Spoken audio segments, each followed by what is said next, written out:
السلام علیکم۔ میں آپ کو سنا رہی ہوں ایڈوکیٹ مرزا امجد بیگ کی ایک کرائم سٹوری جس کا نام ہے دوسرا رخ۔ میں اپنے وکالت نامہ مع درخواست ضمانت عدالت میں دائر کر چکا تھا۔ اس موقع پر میں نے اپنے موکل کی ضمانت کے حق میں دلائل دیے، مگر مجھے اس مقصد میں کامیابی نہ ہو سکی۔ یہ خلاف توقع نہیں تھا۔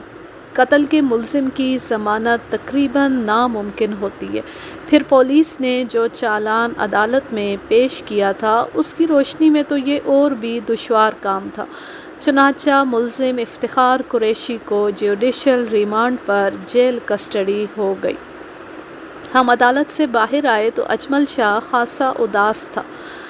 میں نے اس کی اداسی کا سبب جاننا چاہا تو وہ کمزور سی آواز میں بولا، بیگ صاحب، ہمیں تو پہلے ہی مرحلے پر ناکامی کا منہ دیکھنا پڑا ہے۔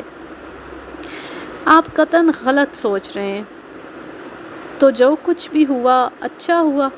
میں یہ تو نہیں کہوں گا کہ یہ اچھا ہوا اگر میرے موکل کی ضمانت نہیں ہو سکی، مگر میں اس کی توقع کر رہا تھا، اور شاید میں نے آپ کو پہلے ہی بتا دیا تھا کہ قتل کے ملزم کی ضمانت بڑی مشکل سے ہوتی ہے۔ ہاں، آپ نے بتایا تو تھا۔ بس تو پھر آپ اتنے اداس نہ ہو، انشاءاللہ سب ٹھیک ہو جائے گا۔ ابھی تو کیس عدالت میں لگا ہے، آگے آگے دیکھیے ہوتا ہے کیا۔ گویا آپ کو کامیابی کی پوری امید ہے؟ بالکل پوری امید ہے۔ اللہ آپ کی زبان مبارک کرے بیگ صاحب۔ میں تو افتخار صاحب کے بارے میں بہت فکر مند ہوں۔ ان کی جانب سے سرگرمی دکھانے کے لیے اور کوئی ہے بھی تو نہیں۔ بیوی چل بسی، وہ خود جیل چلے گئے، اور ان کا بیٹا، توصیف کا تو ذکر کرنا ہی فضول ہے۔ وہ بڑا نالائق لڑکا ہے۔ اسے چاہیے تھا کہ باپ کا سہارا بنتا، مگر وہ اب تک تو باپ کے سہارے ہی چل رہا ہے۔ آئندہ اللہ کو جو منظور۔ اپنی بات ختم کر کے اجمل شاہ نے آسمان کی طرف دیکھا۔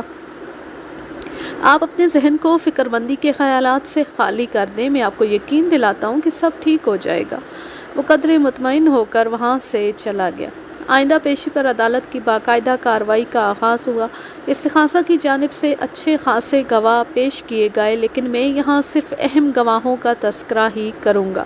سب سے پہلے میڈیکل آفیسر کو گواہی کے لیے کٹہرے میں بلایا گیا۔ اس نے حلف اٹھانے کے بعد اپنی تفصیلی رپورٹ پیش کی۔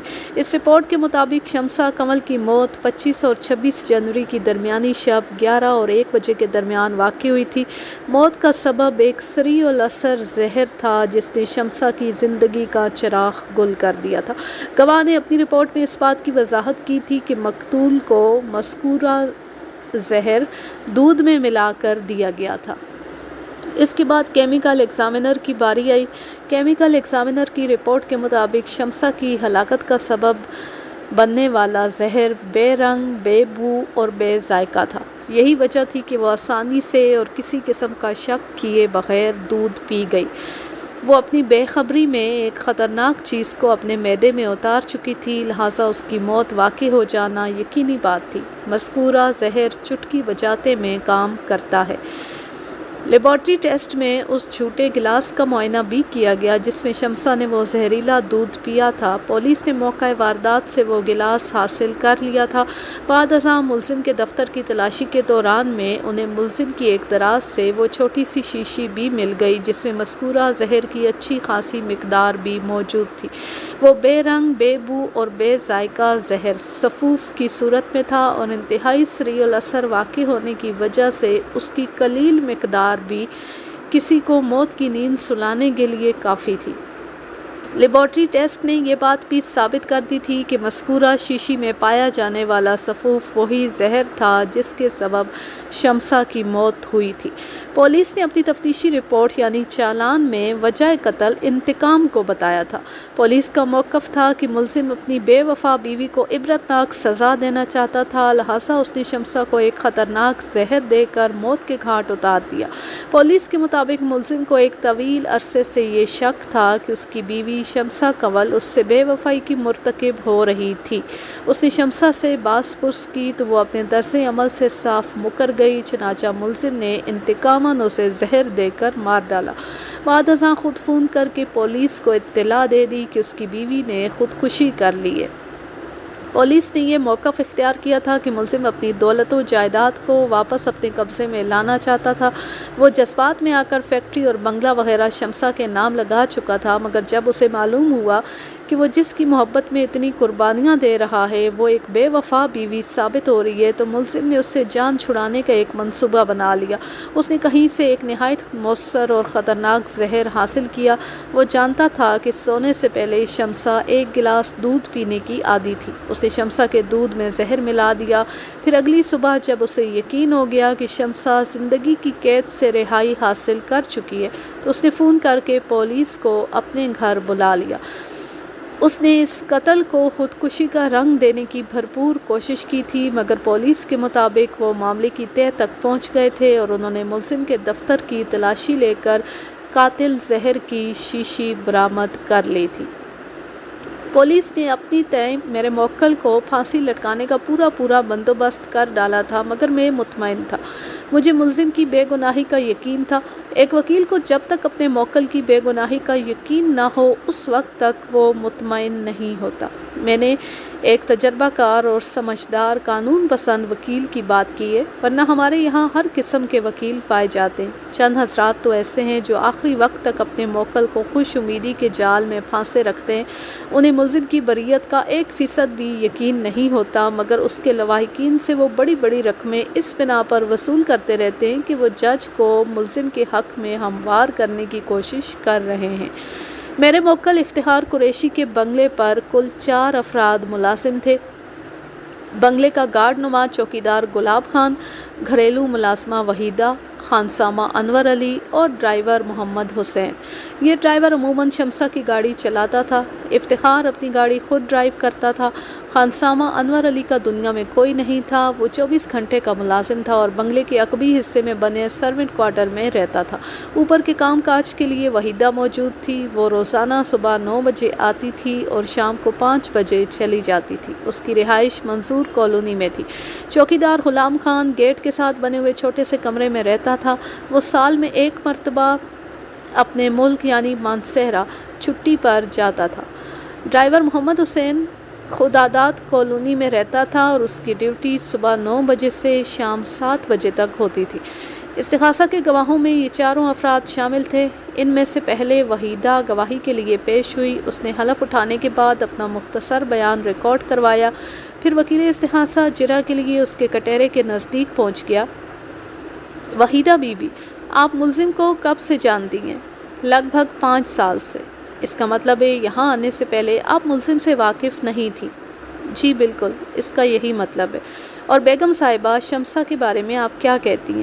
میں آپ کی بات نہیں سمجھ سکی۔ آپ شمسا کو کب سے جانتی ہیں؟ جناب، میں بیگم صاحبہ اور صاحب جی کو 5 سال ہی سے جانتی ہوں۔ اس سے پہلے میں ان دونوں میں سے کسی سے واقف نہیں تھی۔ آپ تقریباً پورا دن ملزم کے گھر میں کام کرتی ہیں۔ ان 5 سالوں میں آپ اس گھر اور گھر میں رہنے والے افراد کے مزاج اور معاملات سے تو اچھی طرح آگاہ ہو چکی ہوں گی۔ وحیدہ نے اثبات میں سر ہلایا۔ پھر تو آپ کو یہ بھی معلوم ہوگا کہ پچھلے کچھ عرصے سے دونوں میاں بیوی میں خاصی کشیدگی چل رہی تھی۔ جی ہاں، میں نے یہ بات خاص طور پر محسوس کی تھی۔ کیا کبھی آپ نے اس کشیدگی کا عملی مظاہرہ بھی دیکھا؟ جی ہاں، 1-2 مرتبہ ایسا اتفاق ہوا ہے۔ وکیل استغاثہ نے جرہ ختم کر دی اور اپنی جگہ پر آ کر بیٹھ گیا۔ میرے خیال میں یہ ایک رسمی سی جرہ تھی۔ اس سے وکیل استغاثہ محض یہ بات عدالت کے ریکارڈ پر لانا چاہتا تھا کہ ملزم اور اس کی بیوی کے درمیان ان بن پائی جاتی تھی۔ استغاثہ کے موقف کو مضبوط بنانے کے لیے اس قسم کی شہادتوں کی ضرورت تھی، کیونکہ وہاں پر وجہ قتل شمسا کی بے وفائی کو ظاہر کیا گیا تھا، جس کے لیے میاں بیوی میں کشیدگی کا ہونا ضروری تھا۔ میں اپنی باری میں جرہ کے لیے استغاثہ کی گواہ وحیدہ بی بی کے پاس چلا آیا۔ وحیدہ بی بی، کیا واقعی تم عرصہ 5 سال سے میرے موکل کے بنگلے پر کام کر رہی ہو؟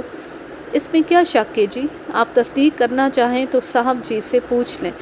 اگر ضرورت پڑی تو تمہارے صاحب جی سے بھی پوچھا جائے گا۔ فی الحال تم میرے سوالوں کا ٹھیک جواب دو۔ میں نے تو پہلے بھی ٹھیک جواب ہی دیا ہے جی۔ وحیدہ کی عمر لگ بھگ 45 سال رہی ہوگی، مگر وہ اپنی عمر سے کافی کم دکھائی دیتی تھی۔ اس کی حرکات و سکنات میں ایک بانکا پن بھی پایا جاتا تھا۔ چہرے پر تاثرات کی بڑی ورائٹی تھی۔ وہ بڑی خوبصورت اور دلکش انداز میں آنکھیں گھمانے کا فن بھی جانتی تھی، جن سے مخالف کے لیے اس میں بڑی کشش تھی۔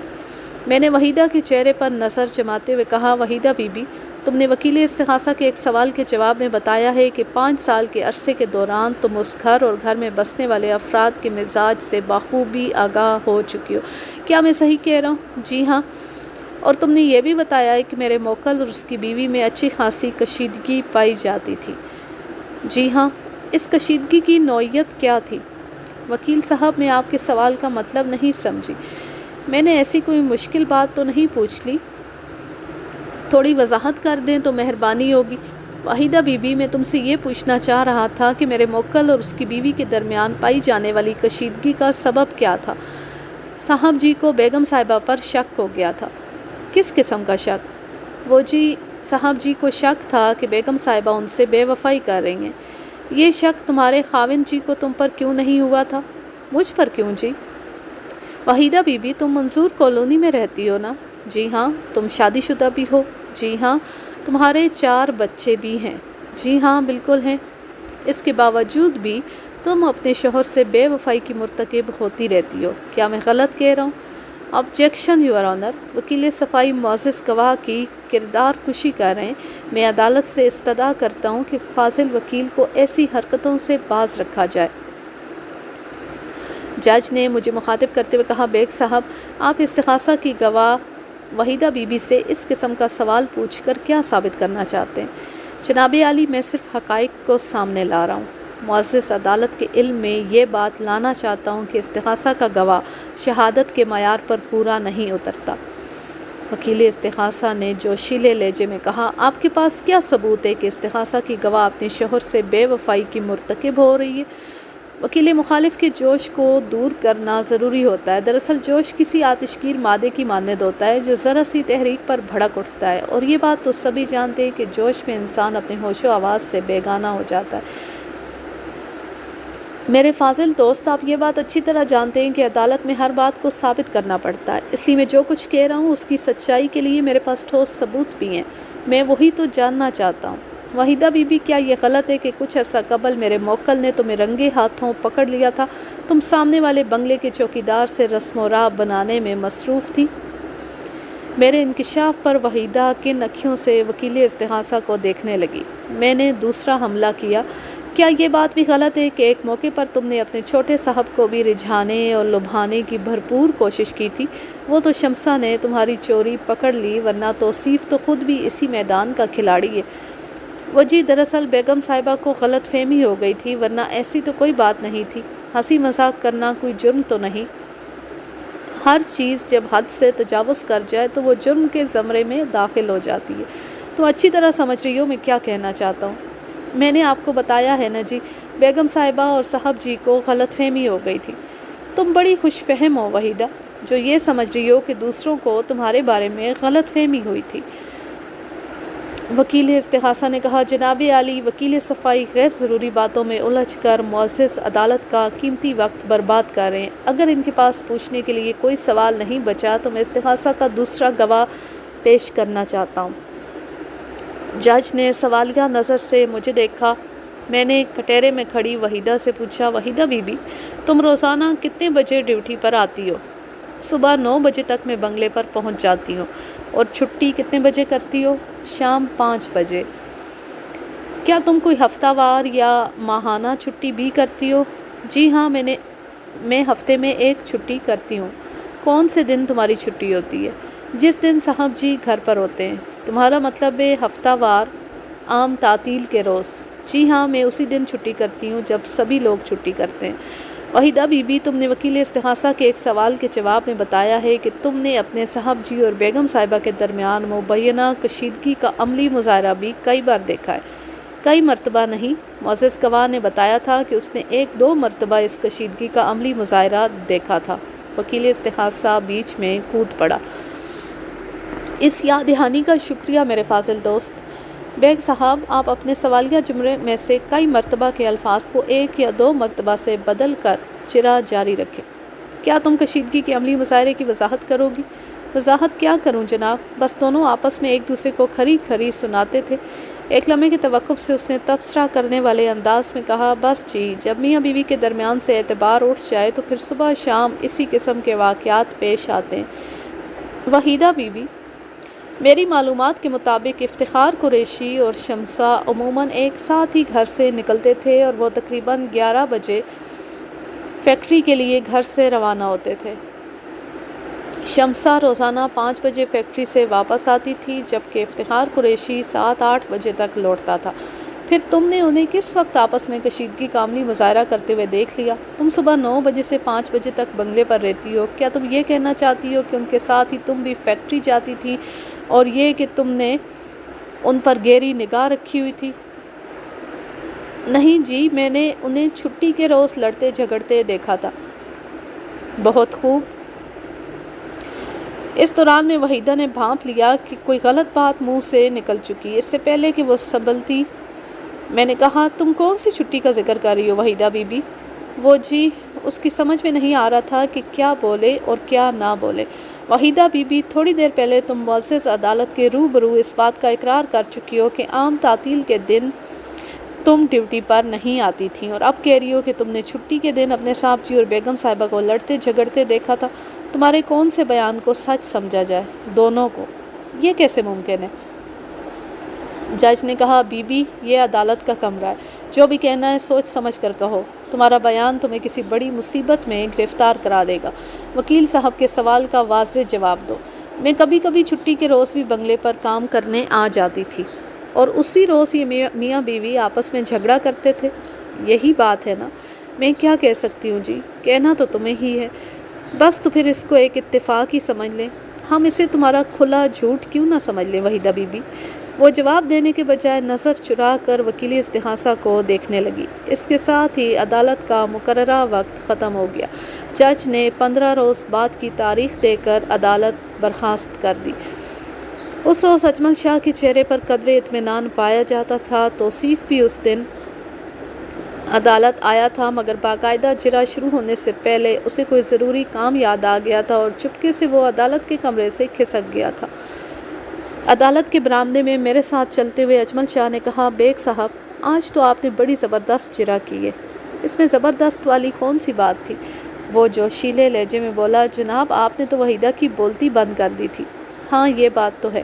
کیا وحیدہ کے آنکھ مٹکے والی بات آپ کو افتخار صاحب نے بتائی تھی؟ ظاہر ہے، اور کون بتا سکتا تھا؟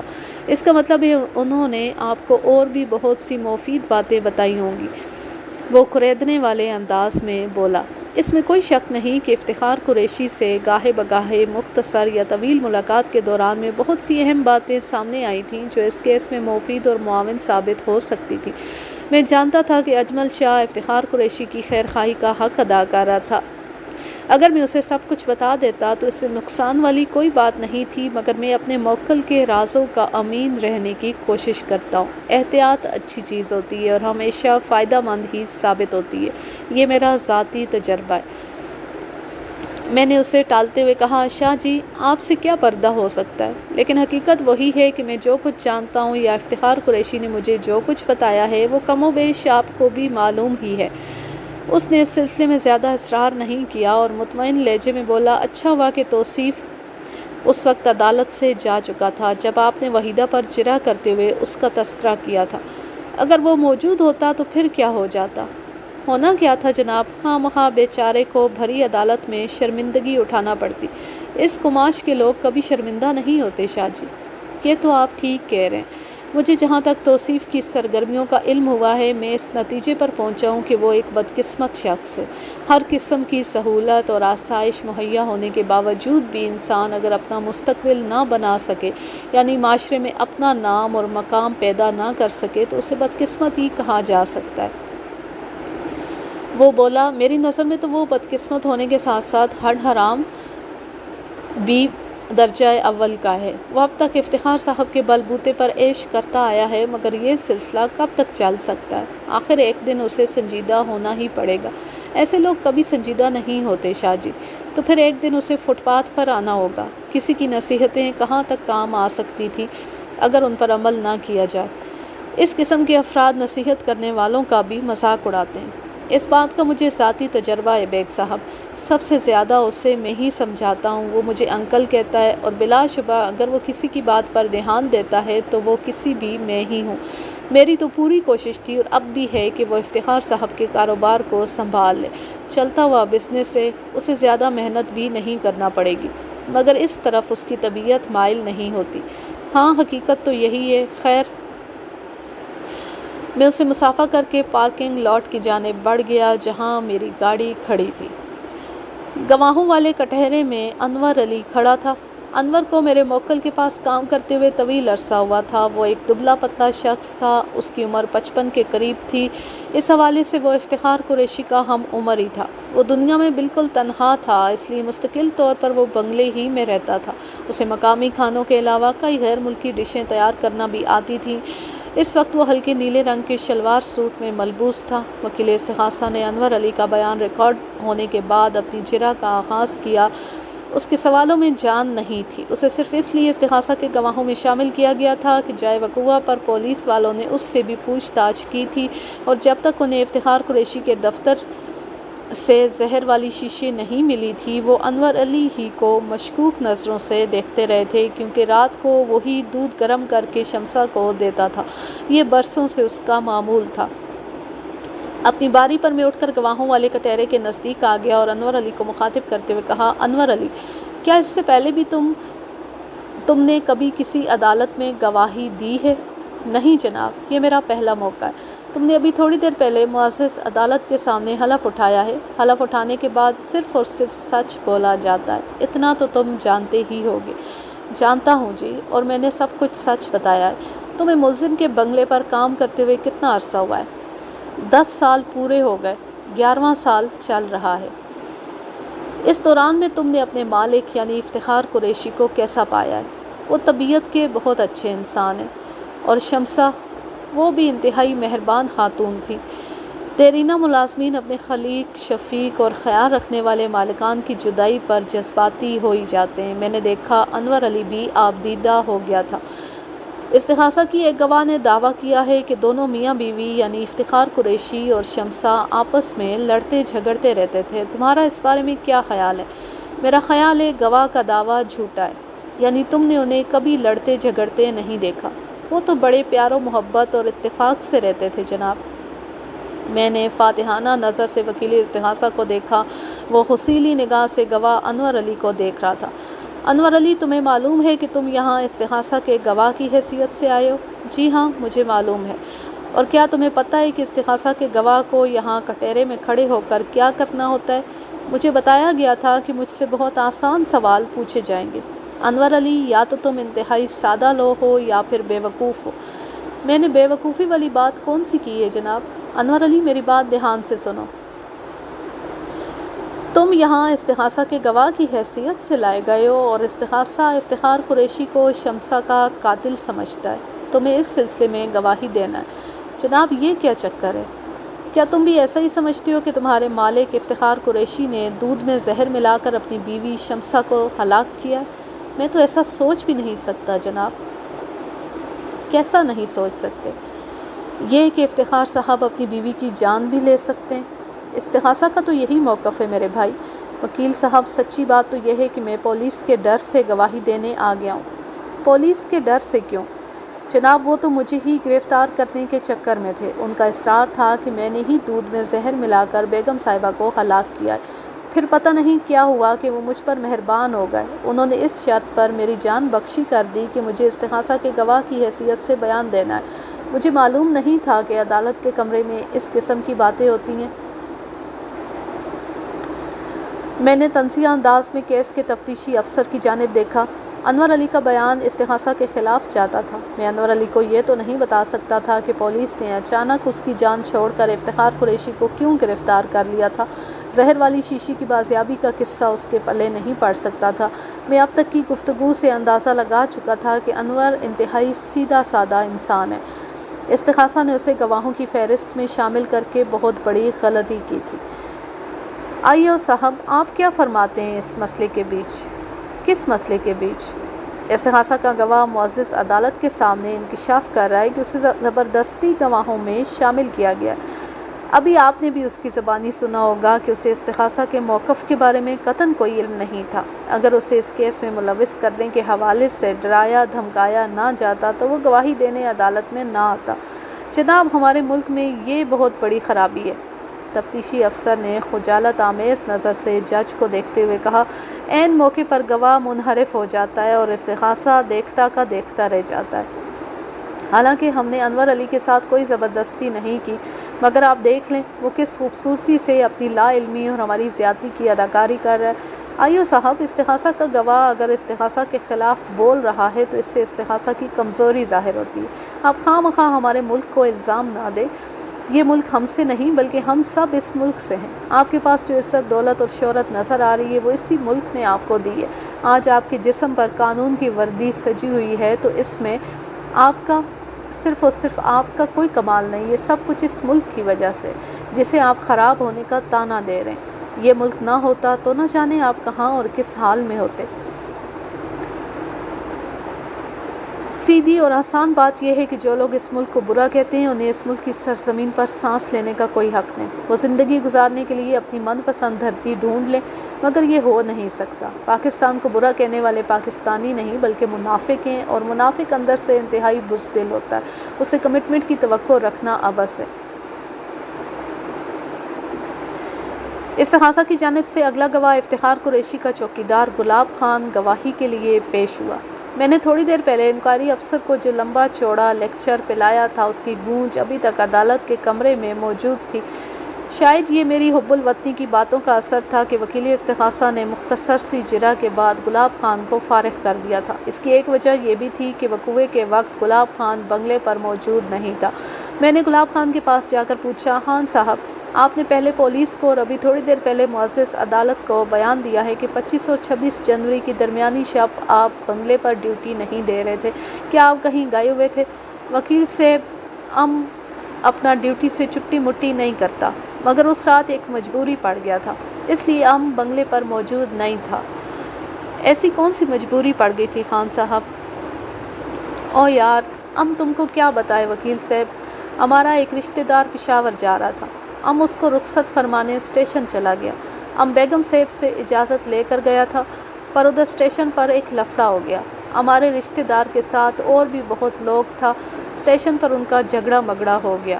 پشاور جانے والا رشتہ دار تو روانہ ہو گیا، مگر دوسرے لوگوں کا جھگڑا نمٹانے میں ایسا مصروف ہوا کہ آدھا رات گزر گیا۔ ہم نے بہت کوشش کیا کہ واپس لوٹ آئے، مگر یہ ممکن نہ ہو سکا، اس لیے اس رات بنگلے کا ڈیوٹی سے غیر حاضر رہا۔ مزید 2-4 سوالات کے بعد میں نے جرح ختم کر دی۔ گلاب خان کے بعد شمسہ کا ڈرائیور محمد حسین کٹہرے میں آیا۔ اس نے سچ بولنے کا حلف اٹھانے کے بعد اپنا بیان ریکارڈ کرایا۔ یہ کم و بیش وہی بیان تھا جو اس سے پہلے وہ پولیس کو دے چکا تھا۔ میں چالان کی کاپی میں اس کا بیان تفصیلاً پڑھ چکا تھا اور محمد حسین کے لیے میرے دل میں اچھا خاصا غصہ بھرا ہوا تھا۔ اس نے شمسہ کی ذات کو مشکوک ظاہر کرنے کے لیے بہت زیادہ بیہودہ گوئی کی تھی۔ میں چونکہ افتخار قریشی سے محمد حسین کے بارے میں مفید معلومات حاصل کر چکا تھا، اس لیے اس کی درگت بنانے کے لیے پوری طرح تیار تھا۔ پہلے وکیل استغاثہ گواہ پر جرح کے لیے آگے بڑھا۔ اس نے گواہ کو مخاطب کرتے ہوئے کہا، مسٹر محمد حسین، آپ کو ملزم کے پاس ملازمت اختیار کیے ہوئے کتنا عرصہ ہوا ہے؟ صرف 1 سال۔ اس دوران میں تم نے ملزم کو کیسا پایا؟ انتہائی غصہ ور اور چڑچڑا۔ کیا وہ صرف تم سے ہی چڑچڑے پن کا مظاہرہ کرتا تھا؟ میں نے تو یہی محسوس کیا تھا۔ اس کی کوئی خاص وجہ تھی؟ جی ہاں، بڑی خاص وجہ تھی۔ اور وہ وجہ کیا تھی؟ ملزم مجھے اپنی بیوی کا رازدار سمجھتا تھا۔ رازدار ہونے سے تمہاری کیا مراد ہے؟ میں رازدار تھا ہی نہیں، پھر میری مراد کیا معنی رکھتی ہے؟ ٹھیک ہے، تم کسی بھی معاملے میں شمسہ کے رازدار نہیں تھے، میں صرف یہ پوچھنا چاہتا ہوں کہ ملزم تمہیں اپنی بیوی کا کس قسم کا رازدار سمجھتا تھا؟ وہ جی بات دراصل یہ ہے کہ ملزم کا خیال تھا میں اس کی بیوی کی مصروفیات کو اس سے پوشیدہ رکھتا ہوں، گویا ملزم کی بیوی کچھ اس قسم کی مصروفیات رکھتی تھی جن کو چھپایا جانا لازم ہو۔ جی ہاں۔ کیا تم ملزم کی بیوی کی ان مصروفیات کو معزز عدالت کے علم میں لاؤ گے؟ اگرچہ یہ تذکرہ مناسب نہیں لگتا مگر مجبوری ہے۔ بالکل بالکل، بعض اوقات بحالت مجبوری بہت کچھ ایسا کرنا پڑتا ہے جو عام حالات میں انسان کو گوارا نہیں ہوتا۔ عدالت میں سب کچھ سچ سچ بتانا چاہیے تاکہ انصاف کے تقاضے پورے ہو سکیں۔ میں وکیل استغاثہ کا مقصد بخوبی سمجھ رہا تھا۔ وہ جو کچھ بھی کر رہا تھا ایک سوچے سمجھے منصوبے کے تحت کر رہا تھا۔ وہ گواہ کی زبانی عدالت کے علم میں یہ بات لانا چاہتا تھا کہ میرے موکل کی بیوی ایک بے وفا عورت تھی، چنانچہ افتخار قریشی نے انتقاماً اسے زہر دے کر ہلاک کر دیا۔ وکیل استغاثہ اپنے گواہ کے ذریعے جس منزل کی طرف بڑھ رہا تھا میں اس سے بے خبر نہیں تھا۔ گواہ نے کہا، جناب، سچی بات تو یہ ہے کہ ملزم کو اپنی بیوی کے کردار پر شک ہو گیا تھا۔ گویا تم یہ کہنا چاہتے ہو کہ ملزم کی بیوی کوئی اچھے کردار کی مالک نہیں تھی؟ بس جناب، کچھ اسی قسم کی بات تھی۔ کیا تم نے بھی اس میں کوئی عیب دیکھا تھا؟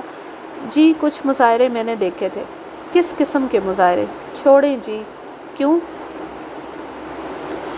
کیا یہ سب کچھ بتانا ضروری ہے؟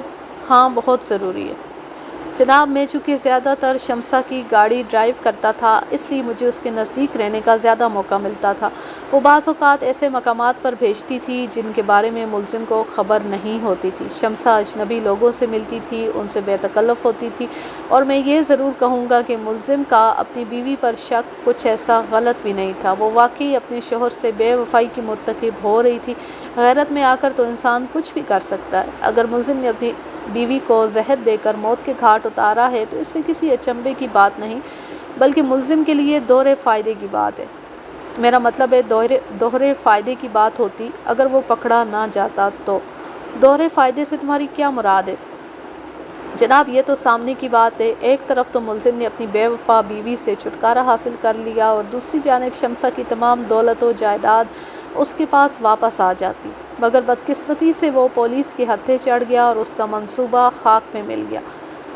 میرا موکل افتخار قریشی اپنے خلاف کی جانے والی تمام باتیں سن رہا تھا، مگر کسی بھی مرحلے پر وہ مشتعل نہیں ہوا تھا، اور یہ سب میری ہدایت کا نتیجہ تھا۔ میں نے اسے خاص طور پر تاکید کی تھی کہ عدالت کے کمرے میں اسے کمال صبر و تحمل اور ضبط کا مظاہرہ کرنا ہوگا۔ وکیل استغاثہ دوبارہ گواہ کی جانب متوجہ ہوا۔ تم نے معزز عدالت کے روبرو تھوڑی دیر پہلے بتایا ہے کہ ملزم تمہیں اپنی بیوی کا رازدار سمجھتا تھا۔ کیا اس کی وجہ یہی تھی کہ تم نے کبھی ملزم کو اس کی بیوی کی حرکتوں کے بارے میں نہیں بتایا تھا؟ جی ہاں، میرے خیال میں یہی وجہ ہو سکتی تھی۔ تم نے شمسہ کی پردہ پوشی کیوں کی؟